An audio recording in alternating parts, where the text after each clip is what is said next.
Dust settled on the worn-out porch of the Last Chance Saloon as she stepped into the scorching sun of a nameless frontier town. No one knew who she was or where she'd come from, just that she had no man, no name, and no place to go. Yet a single dreaded whisper cut through the heat. Jericho Blackjack Malone was on his way. A man as feared as the devil himself, rumored to have gone toe-to-toe with the likes of Wyatt Earp.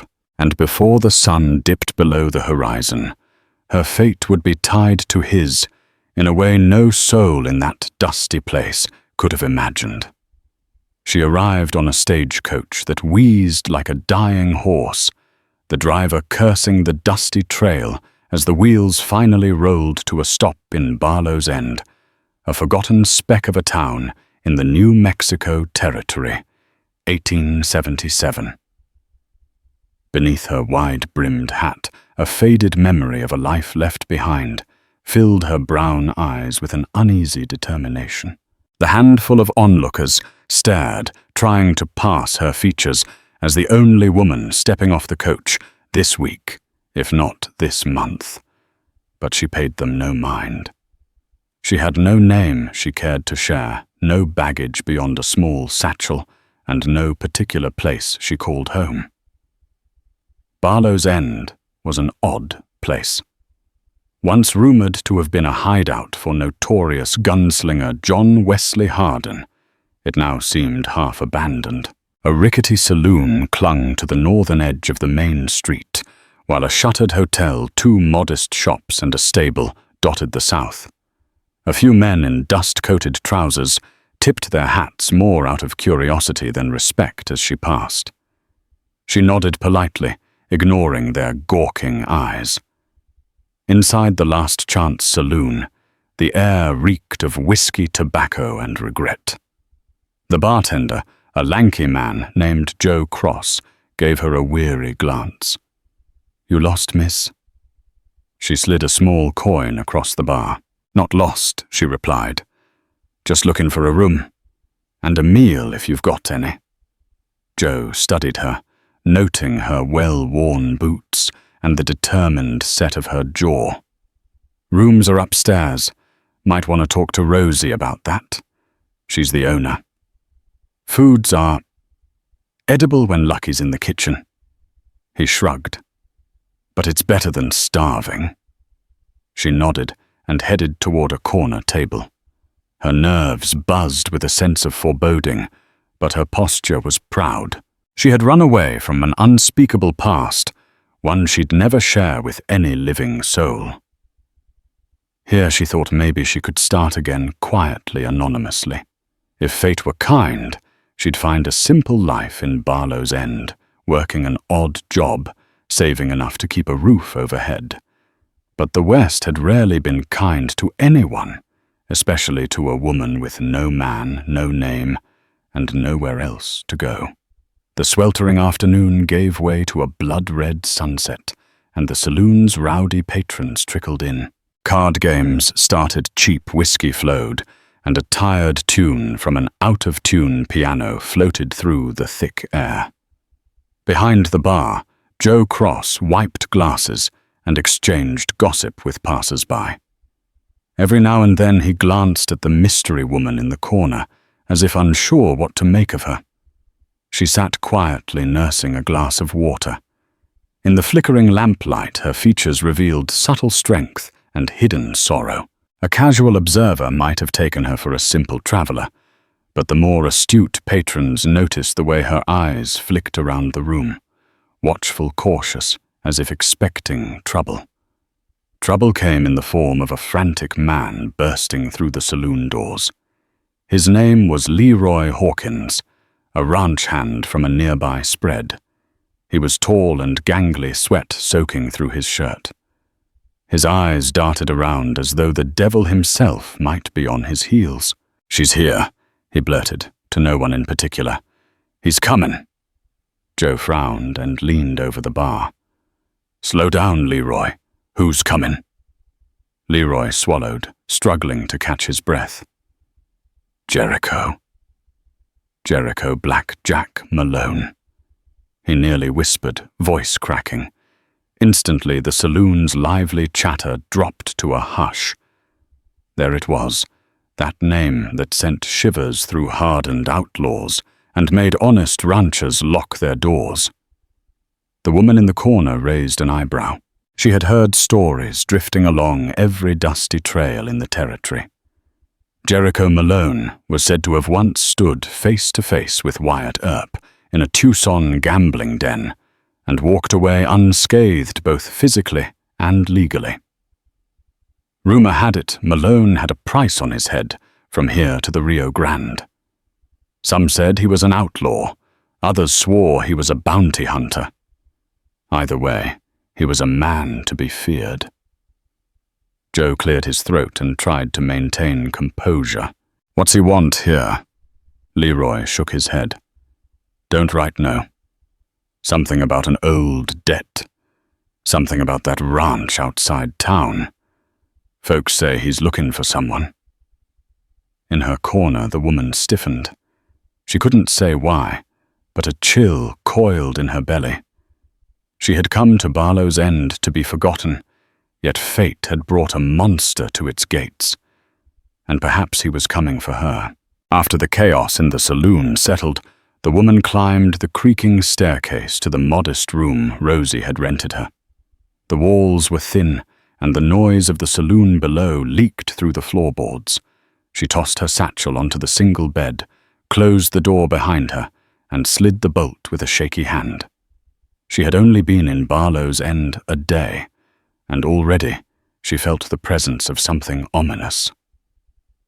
Jericho Malone. Even the name felt like a storm about to break. She couldn't place why, but the tension gnawed at her. It might just be local fear-mongering outlaw stories grew taller than cacti out here, or it might be something more. A knock at the door made her jump. Heart pounding, she drew the small derringer she kept strapped to her thigh. "Who's there?" she called, voice tight. "It's me, Rosie." "Don't shoot," came the muffled reply. She exhaled slowly and unlatched the door. Rosie was a robust woman in her late 50s, hair pinned tightly in a bun. There was concern in her eyes as she handed the woman a folded letter. A messenger boy dropped this off. Said it was for the lady who arrived today. The woman blinked, taking the letter with hesitance. She had told no one her name, let alone where she was staying. "Did he say who sent it?" Rosie shook her head. "No, just that a man paid him a gold coin to get it to you." A gold coin. That was a fortune in these parts. The pit in her stomach hardened. "Thank you, Rosie." Rosie closed the door softly, leaving the woman alone with the letter. She set her derringer on the small table, sat and carefully unfolded the parchment. The handwriting was bold slanted. "You can't run forever. I found you once. I'll find you again. Don't make this hard. We have unfinished business. The house on Old Creek Road is waiting. Come quietly, or I'll bring you by force. J.M. J.M. Jericho Malone." Her breathing grew ragged as she stared at the letters. She had no idea how he'd tracked her here, and she didn't want to find out. The letter fluttered in her trembling hands. The same fear that sent her running in the first place was now at her door, and there would be no escaping it. She hardly slept that night. Every time she closed her eyes, she saw the jagged edges of her past. Her father, a small-town preacher back in Missouri, who'd cast her out when the rumors spread. Her brief marriage to a drifting gambler who'd disappeared one night, leaving only debts in his wake. The string of lonely miles and laborious hours that had carried her across the plains, working as a ranch cook, a housekeeper, a seamstress, anything to survive. Yet amid those memories was another image Jericho Malone. She had met him once in a dusty Texas outpost, back when she was looking for a lost sister, rumored to have run off with outlaws. He was rumored to be a gun for hire, But something about him was different. He was calculating cunning. For reasons she still couldn't understand, he had saved her from a drunken brawl that night. And the next morning, he was gone. She hadn't seen him since. But she had heard the tall tales Jericho collected debts in blood. He shot men in the back if he deemed them deserving. Even Wyatt Earp had reportedly steered clear of a direct confrontation, some said. Over the years, she had grown to believe Jericho had merely been a passing shape in her life, a ghost in the endless night. But now it seemed he was back, and he wanted her. At first light, the woman strapped on her derringer, collected her few possessions, and crept downstairs. The saloon was eerily quiet. Joe and Rosie were nowhere to be seen, likely asleep after a long night's work. Slipping out the back door, she made her way to the stable. If Jericho intended to drag her off, she wouldn't be here to greet him. She found a decent mare, a sturdy bay with a gentle disposition. Her pockets were nearly empty, but she scraped together enough coin to pay the stable boy. "I'm leaving before the day's heat sets in," she explained, offering a tight-lipped smile. The boy nodded, eyeing her with curiosity. As she led the mare from the stable, a voice from the shadows startled her. "You can ride out of town, but you won't outrun him." It was Leroy Hawkins leaning against a post. Jericho always gets what he wants. A chill ran down her spine. Without a word, she mounted the horse and spurred it into a gallop, dust swirling up behind them. She had survived too much to surrender now.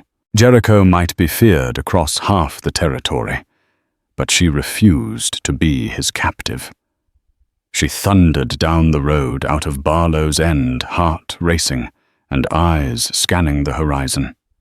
Miles of scrub and sagebrush stretched ahead, the sun already baking the land. She didn't know exactly where she was headed, just away. Away from Jericho, away from the letter, away from the fear. But the West was vast and perilous. Without a clear destination or enough provisions, her hastily planned escape teetered on desperation. By midday, her canteen was nearly empty, the merciless sun scorching her neck. She spied a rocky outcropping offering some shade and reined in the mare, both of them panting from the heat. After tying the horse, she slumped against a rock, cursing her lack of foresight. Her brief moment of rest was shattered by the echo of hoofbeats. She froze, hoping to pass unnoticed, but the sound drew closer until it stopped just beyond the outcrop. A gruff voice spoke. "Quite a ride you took." She scrambled for her derringer. Her pulse hammered as she rounded the corner of the rocks, aiming at the intruder. The man on the stallion wore a long, dust-stained coat and a battered, wide-brim hat pulled low over his eyes. Even from behind, she could sense his aura of danger. He turned slowly, and her heart sank as she recognized the face beneath the shadow, Jericho Black Jack Malone. A jagged scar ran across his jaw, and his sharp grey eyes bored into her. He didn't flinch at the sight of her trembling gun. "You got some nerve running off," he said. His voice was low measured. "You knew I'd find you sooner or later." She steadied her shaking arm. "I don't belong to you. I won't be part of whatever twisted plan you have."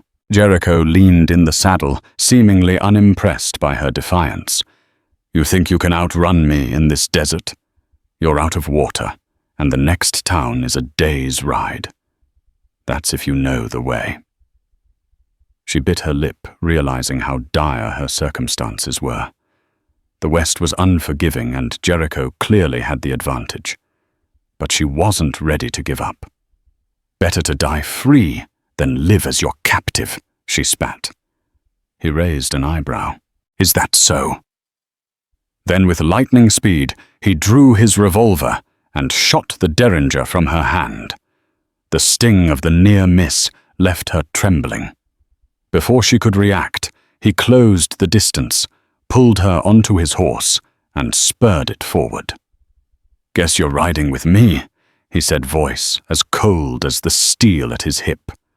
And as her mare whinnied and faded into the distance, she realized she had truly fallen into the clutches of the most feared man in the territory. Bound by the unspoken threat of Jericho's revolver, she rode behind him, her wrists sore from his iron grip.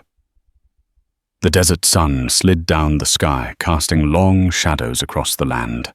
Each hoofbeat hammered a grim reminder she was at his mercy now. Near dusk, they arrived at a dilapidated ranch house on Old Creek Road, just as the letter had promised. A crooked wooden fence lined the yard, and the roof sagged in places, hinting at years of abandonment. Jericho dismounted, then wordlessly yanked her down with him. Though she seethed with anger and fear, she kept silent. Inside the house smelled of dust and stale air. Broken furniture and old spider webs filled the corners.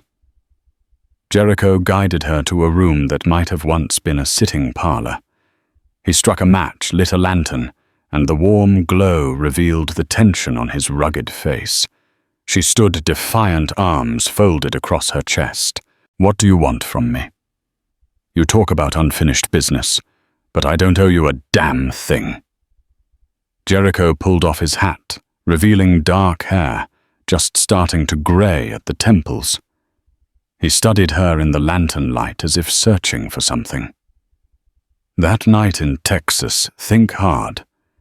You were chasing rumors about your sister who'd fallen in with some outlaws." She bristled, remembering the desperation that had driven her across the frontier. "Yes. I was trying to save her, but I never found her. She vanished." Jericho nodded gravely. "I found her trail instead. I discovered that your sister ended up in the clutches of men much worse than me. I tried to intervene, but by the time I got there..." He paused, eyes dropping. They were all gone, except for a piece of her locket. She felt a pang of sorrow. "How does that concern you?" His gaze hardened. "Because those men took something from me too. Something I've been hunting for a long time. They left me for dead, cost me more than I care to admit. And now I need you to help track them." She shook her head, disbelieving. "Why me? Because your sister's name might still open certain doors. You look enough like her that if I dress you up right, you could pass as her in a pinch." He stepped closer, voice quiet and deadly. "I didn't rescue you back then, just to watch you vanish. You owe me. And we're going to see this through together." The moon hung low and silver through the broken window, illuminating the sparse room, where Jericho forced her to stay the night. Sleep proved elusive. She stared at the ceiling, mind churning with mixed emotions. Part of her wanted to slit Jericho's throat the moment his guard dropped, but another part, the desperate part, needed answers. Could it be true that he had information about her sister, that there was still a chance, however slim, she might be found? Eventually, fatigue crept in, and she slipped into a restless sleep. When morning light filtered through the gaps in the planks, she was jolted awake by a clatter from the next room. Jericho was rummaging through a beat-up trunk, pulling out clothes, hats, and dusty boots. "Rise and shine," he called without looking at her. "We've got a long day ahead." She entered the room cautiously, her hand instinctively touching the spot where her derringer used to rest. She felt naked without it, but Jericho had confiscated the small pistol along with her satchel. She cleared her throat. "Where are we going west?" he replied, slinging a saddlebag over his shoulder. "There's a border town called San Alonzo. Rough place, lots of bandits. Word is one of the men I'm after is holed up there. a man named Santiago Cortez. He was part of the gang that ran with your sister. He might know what happened to her. The mention of her sister, a name she hadn't spoken in so long, hit her like a blow to the chest.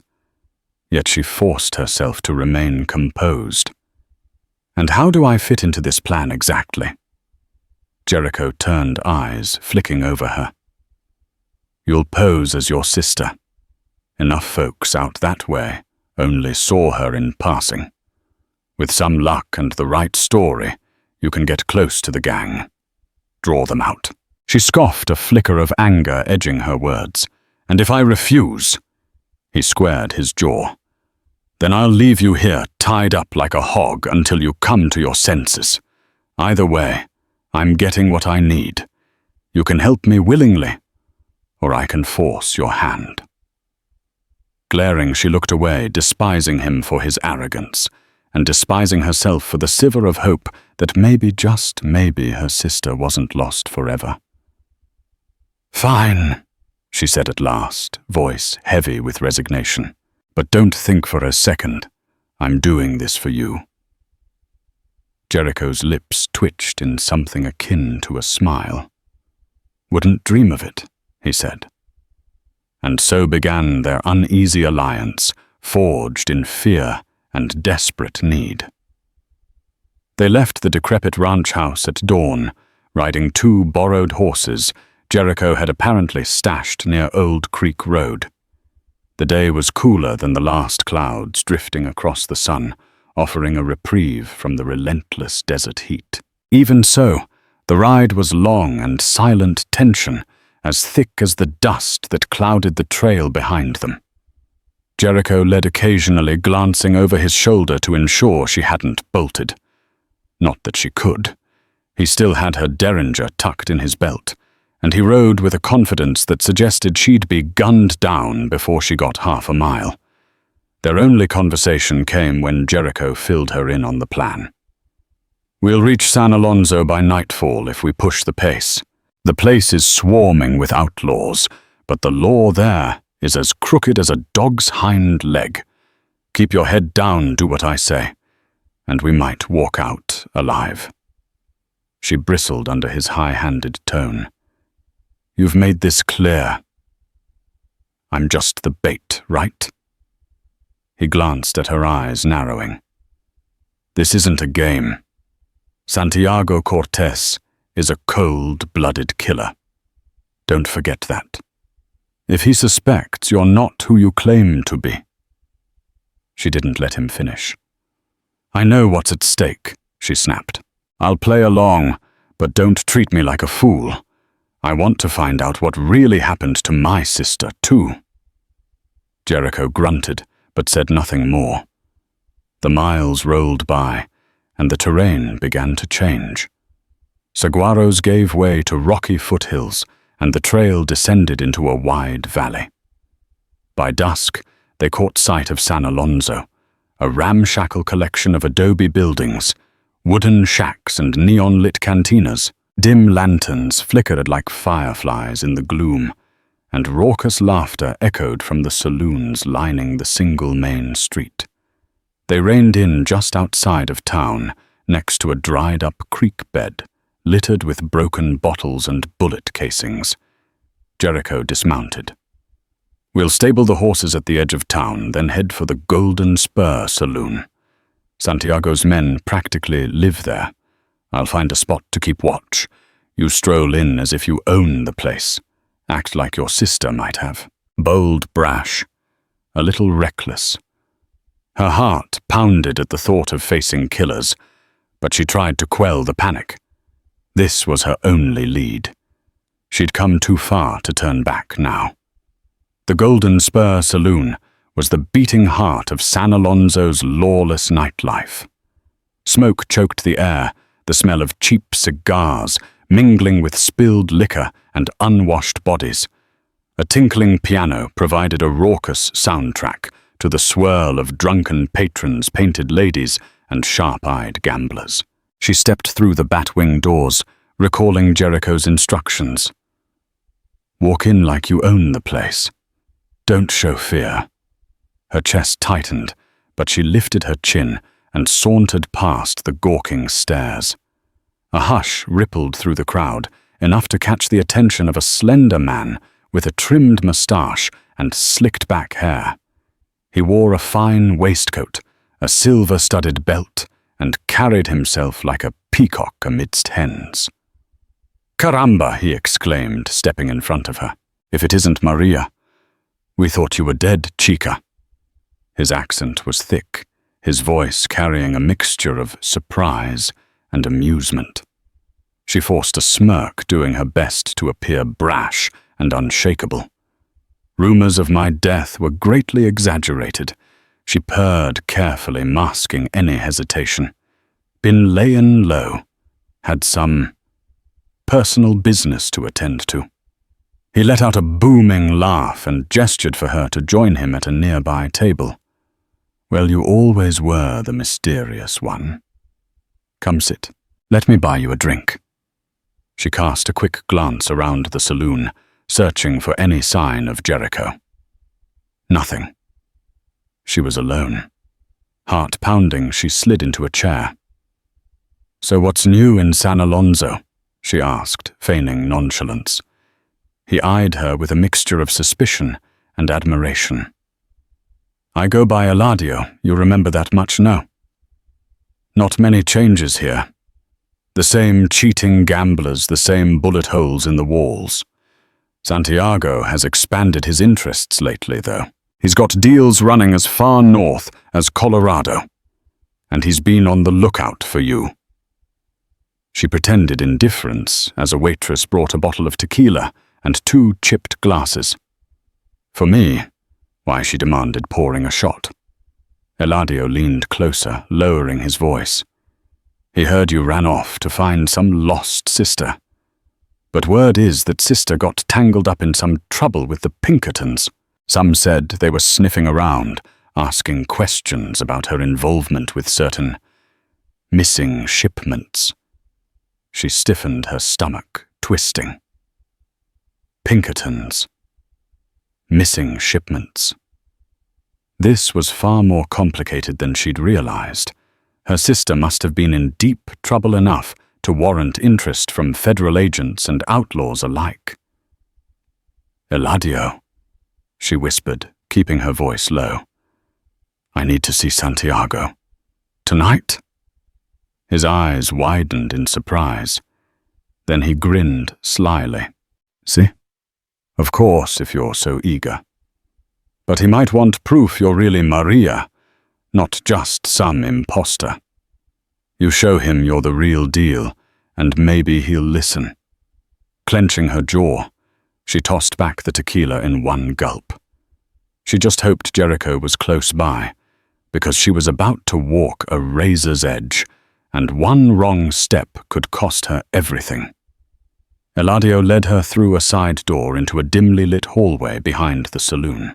The raucous sounds of laughter and drunken brawls faded as they passed curtained doorways and locked rooms. Her pulse thundered with each step. At the end of the corridor, an imposing guard stood before a thick wooden door, a sawed-off shotgun cradled in his arms. Eladio nodded to the guard. "Tell Santiago that Maria's back, and she wants an audience." The guard's eyes flicked over her with skepticism, but he grunted and stepped aside. Eladio opened the door to a cluttered office reeking of stale smoke. A single lantern illuminated a heavy-set man, hunched over a desk strewn with ledger's maps and half-empty bottles. At their entrance, he looked up sharply. "Santiago Eladio," announced with a flourish, "look, who crawled back from the dead." Santiago Cortés stood pushing papers aside. He was broad-shouldered with a scar running down one side of his face. His dark eyes narrowed in suspicion as he circled the desk. "Maria," he said in a voice that dripped with both surprise and menace. "I thought you vanished. Some even said you betrayed us." She forced a grin. "Had to disappear for a while. Heat got too hot. But I'm back, ain't I?" Santiago studied her carefully. Why now? She shrugged, infusing as much cocky confidence as she could muster. I got wind you were busy expanding north. Figured you might need a partner, someone with my talents. He folded his arms, leaning in. Maybe. But how do I know you're the real Maria? You look different. He reached out, brushing a finger across her cheek. Thinner, maybe. Panic threatened to steal her breath. Months on the run will do that, to a woman she fired back. Now are you going to doubt me all night, or shall we talk business? Eladio hovered behind Santiago, clearly enjoying the spectacle. Santiago's face remained inscrutable. Finally, he let out a half laugh. Fine. We'll talk. You'll come with me to the hideout. We'll see if the rest of the gang recognizes you. A flicker of alarm coursed through her, but she kept her features steady. Inside, she was praying Jericho was nearby, ready to intervene if things went south. Because it didn't take a genius to see this was a precarious game. One where the slightest slip could unmask her, revealing her to be nothing more than a desperate woman with no name trying to find answers in a den of murderers. The night air outside the Golden Spur was crisp, but it did little to cool the heat surging through her veins. Santiago led the way, flanked by one of his armed guards, his broad shoulders stiff with suspicion. She followed a few steps behind, her mind racing with calculations. If this didn't go exactly right, there would be no second chance. The alley they turned into was narrow, littered with broken crates and reeking of stale liquor. Oil lamps flickered above warped doorframes, casting long, dancing shadows. The deeper they went, the more her nerves screamed. Something wasn't right. And then he stepped out of the darkness. Jericho Malone emerged like a phantom, his revolver already drawn, his figure outlined in moonlight. His presence swallowed the narrow passage like a storm rolling in off the plains. "Don't move," he said, his voice low and deadly. Santiago froze mid-stride. The guard beside him reached for his weapon, but Jericho's gun was already trained on him. "Go for that scattergun, and it'll be the last thing you ever touch." The guard paused, calculating the odds, and wisely dropped his hand. She held her breath, caught between the two men who had shaped the last week of her life. One, a cold and calculated killer with a personal vendetta. The other, a ruthless gang leader who may have known the truth about her sister. Santiago turned his head just enough to sneer. "So this was your game," he spat at her. "You show up pretending to be Maria, and then your hound shows up to finish the trick." She swallowed hard, unable to deny it. The look on his face was pure betrayal and pure rage. "I didn't plan it like this," she managed. "I just wanted to know what happened to her." Jericho stepped forward, keeping his gun level. "And you're going to tell us, now?" Santiago glared, then barked a bitter laugh. "Even if I did know, you think I'd hand it over just because you say please." Behind Santiago, the guard shifted. Jericho saw it too late. In a flash, the man reached for his weapon. Bang! A single shot rang out, and the guard crumpled to the ground, blood spilling into the dirt. Santiago ducked and rolled behind a stack of crates, drawing his own gun. Jericho cursed and dove for cover as a second shot shattered the corner of the brick wall behind him. She dropped to the ground, instinctively crawling toward the fallen guard's shotgun. Her hands found the grip, and she yanked it toward her chest. Heart slamming in her ears. From her left, another figure surged from the shadows. Eladio. His knife glinted in the moonlight as he lunged. She screamed and fired the shotgun from the ground. The blast missed by inches, but it sent him sprawling behind a barrel. Jericho, now crouched behind a pile of crates, fired back toward Santiago. "You're outnumbered," he shouted. "Tell me what I want to know, and you might walk away." "You're delusional, Malone." Santiago's voice echoed through the alley. "You think you can take down my entire crew? They'll bury you in the desert before sunrise." Bullets ricocheted off stone and wood, the narrow alley amplifying every sound. The acrid smell of gunpowder burned in her nose as she crawled beside Jericho. He didn't look at her, his attention fixed on the crates. "When I say run," he murmured, "you run for the stables. We need out of this town. We'll regroup and hit him again later." "No," she said, defiant. "We're not running. Not until I get something from him." Jericho turned his steel-gray eyes cutting through the smoke. "We're no good to your sister if we're dead." A shout rang out. Another pair of Santiago's men were arriving from the saloon, guns drawn. Jericho took aim, squeezing off 2 shots. One of the men dropped, the other ducked into cover and began returning fire. The world was a blur of motion and noise. She crawled to better cover her shoulder, aching from the shotgun's recoil. Splinters from a crate sliced her cheek as bullets slammed into it. She saw Eladio rise again, creeping toward her with blood on his temple and a murderous gleam in his eyes. With no time to aim, she swung the shotgun like a club, catching him in the side of the head. He collapsed with a grunt. Jericho shouted, "Now!" She didn't need to be told twice. She scrambled to her feet, barely dodging a stray bullet, and sprinted for the alley's end. Jericho followed his revolver, barking in rhythm behind her. They burst out onto the main street, their boots pounding across the wooden boardwalk. Townsfolk screamed and scattered. Drunken gamblers dove under tables. Horses whinnied in alarm. There she yelled, spotting the stable across the street. They barreled through the doors just as a new wave of gunfire erupted from behind them. Jericho vaulted onto the nearest horse, extending a hand to her. She grabbed it, swinging into the saddle behind him. Without waiting, he kicked the horse into motion, and they exploded out of the stable hooves, striking sparks on the stone.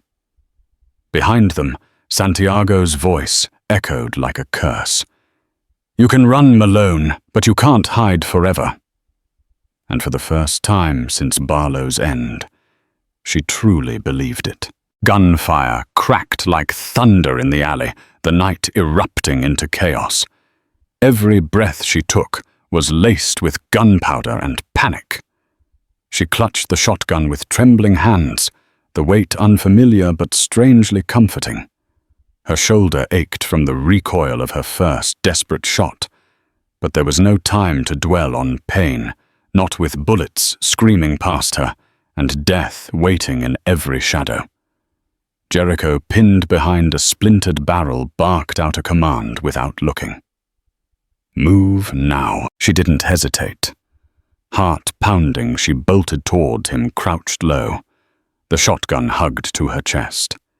He rose from cover just long enough to fire 2 shots toward Santiago's men before grabbing her arm and pulling her down behind a stack of crates. His grip was tight, his breath ragged. "More of them'll be on us any second," he growled. Santiago's voice rang out through the din, furious and sharp. "Malone, you think you can waltz into my town and leave breathing?" "You're a dead man," Eladio, someone shouted. More footsteps echoed from the saloon entrance.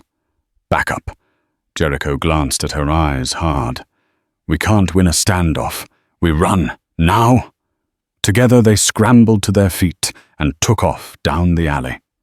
The narrow passage funneled them toward the main street, where the late-night noise of San Alonzo turned into shouts of confusion and terror. Drunken patrons scattered, ducking for cover as two figures, one a ghost of vengeance, the other a woman in stolen identity, burst onto the scene, guns in hand, and fury at their heels. There she shouted, pointing across the street. A small stable sat just beyond the cantina lantern light, flickering in the open doorway. Jericho saw it too. They sprinted for it, hooves clattering and men shouting behind them. A bullet tore through the edge of her coat. She gasped, but didn't slow. The stable hand, wide-eyed and barely 17, froze at the sight of them. Jericho didn't break stride. He tossed a coin at the boy's feet and shoved him aside, barking, "Emergency loan." They vaulted into saddles without cinching the straps. She barely had time to grip the reins before Jericho kicked his mount into a gallop, and she followed, hooves pounding like drums of war across the hard-packed street.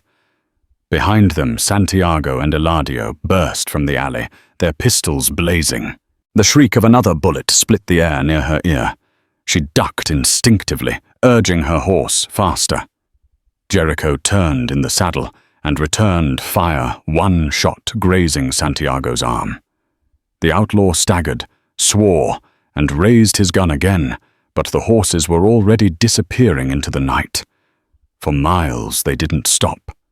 Dust swirled around them like ghosts. The moon rode high, casting cold silver light over the scrub and rocks. Only when the lights of San Alonzo faded completely behind them did Jericho signal to slow down. They pulled into the shelter of a dry wash, panting and wide-eyed, the adrenaline beginning to fade. Jericho dismounted, pacing in a tight circle, fists clenched. She slid from her horse with less grace, collapsing to her knees and breathing hard. The shotgun slid from her grip. "You ruined everything," she rasped, her voice breaking. "I had him. I was in." Jericho spun on her. "You were seconds from getting killed. You think Santiago believed your act? He had men ready to gut you the moment he got what he wanted. You didn't know that," she shouted. "You barged in, guns blazing, and destroyed any chance we had at answers." "We never had a chance with him," Jericho said, stepping closer, his tone fierce but low. "That man doesn't give. He takes. And he's got no use for ghosts pretending to be someone they ain't." She stood, shoving him backward with both hands. "I was doing it for her, for my sister. And all you've done is drag me from danger to danger, never asking, never explaining." Jericho's eyes darkened. "You think this is easy for me? You think I enjoy watching you walk into vipers' nests, hoping not to get bitten? Then stop using me," she snapped. "Stop treating me like a tool for your revenge." That silenced him. The silence between them was deafening. Even the horses seemed to step away from the tension, snorting uneasily. When Jericho finally spoke, his voice was hoarse. "I didn't want you in this. But once I realized who you were, once I saw how much you cared about finding her, I knew we had a chance together. I know I've pushed you. I've made choices you didn't agree with. But I never meant to put you in harm's way." Her breath came slower now, the fire dimming to simmering embers. "Then what do we do now?" He looked westward, the sky paling at the edges with the first hints of dawn. "We find another lead. Santiago mentioned your sister was up north. If that's true, there's a Pinkerton agent on that route. He might be our next shot." Her jaw tightened. "You mean the same agency that hunts men like you for sport?" He nodded grimly. "Yes. But if we bring him something valuable intel on Santiago's network, names drop points, he might trade us information." She folded her arms, unsure whether to scream or cry. "So we ride into another storm." Jericho stepped closer. "We ride into hope. Might be the only thing we've got left." She looked at him. Truly looked. And in that moment, something shifted. Not trust, not yet, but a flicker of mutual understanding. They were in this now, together. She nodded slowly. Then let's ride. And without another word, they mounted up once more and vanished into the breaking light, the dust of betrayal still clinging to their boots, but the fire of purpose burning anew. They rode for hours beneath the stars, fleeing the echo of gunfire and betrayal, until even the horses began to falter. The vast desert opened like a mouth around them, silent save for the clop of exhausted hooves.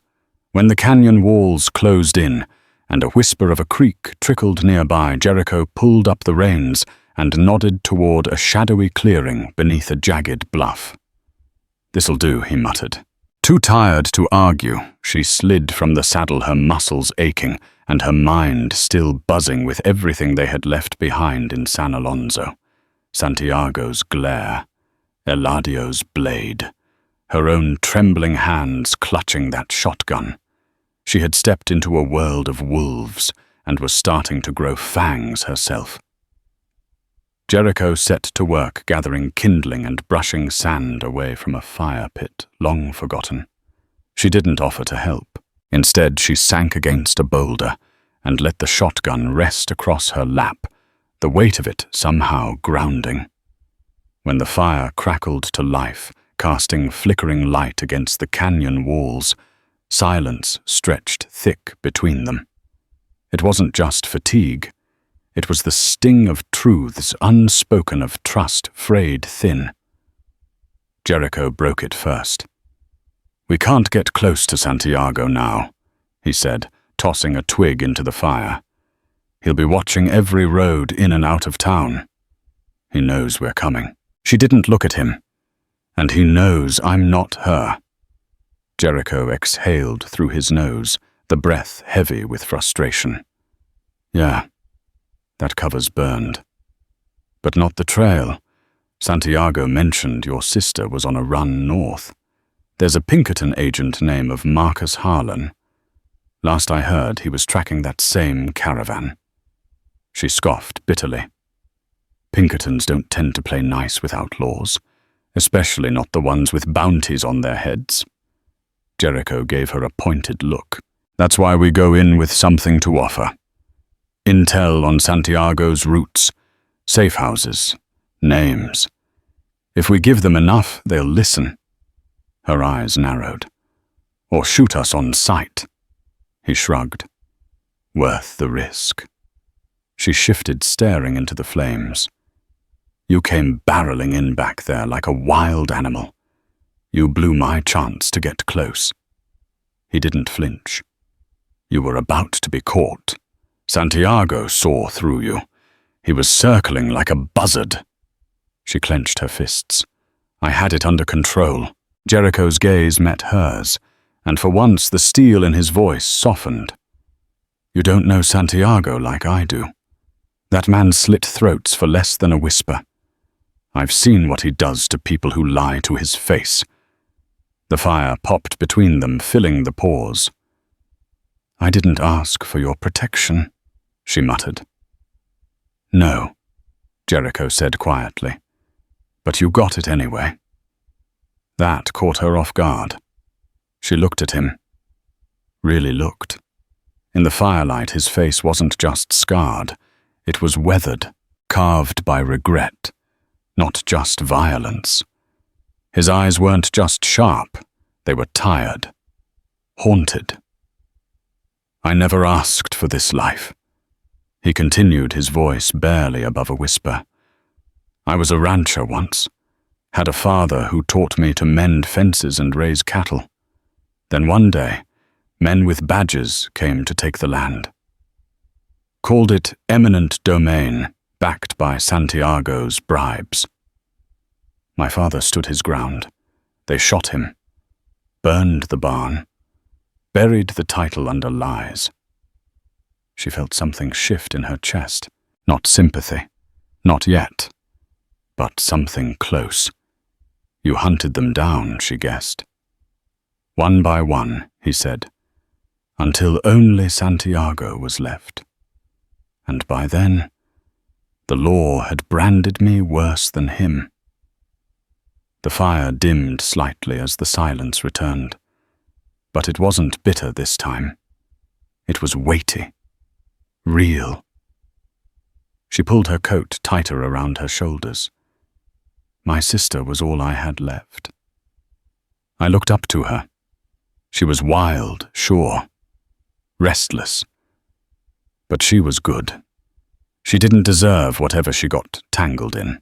Jericho nodded. Then let's find out what happened. Together. She hesitated.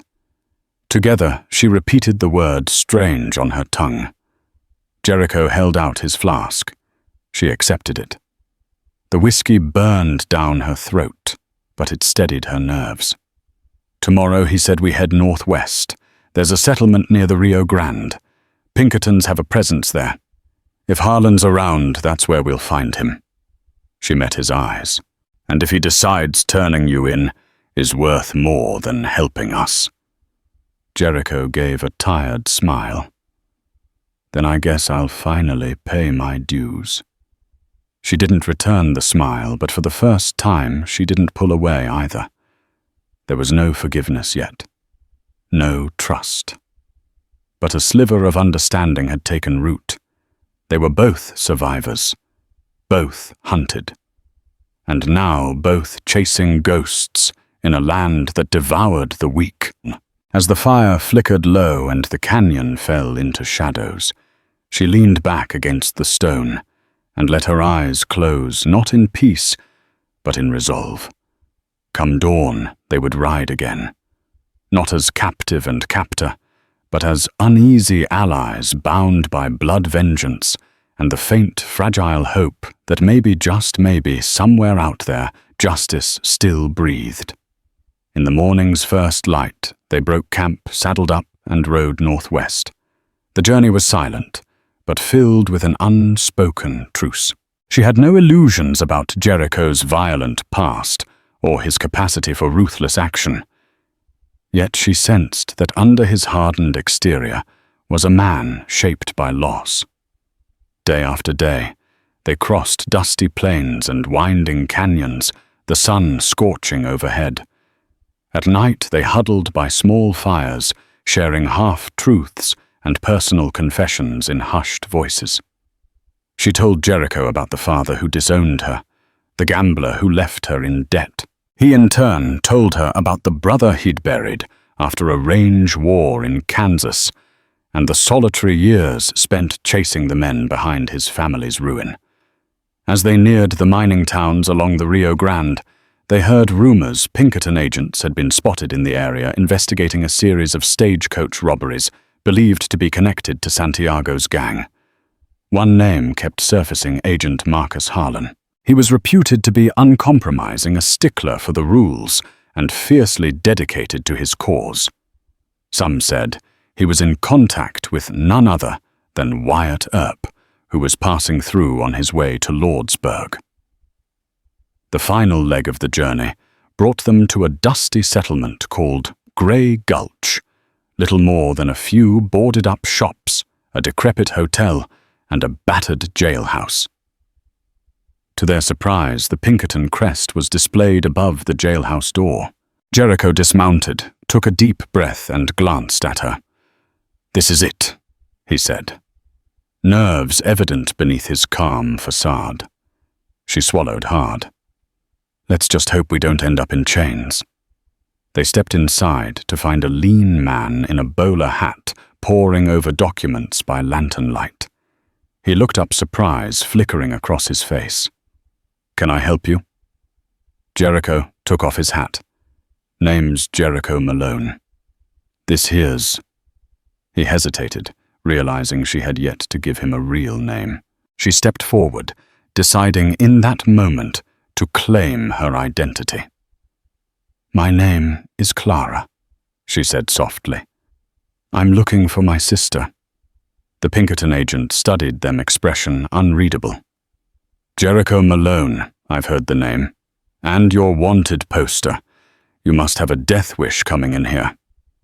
Jericho nodded, jaw tight. Might be.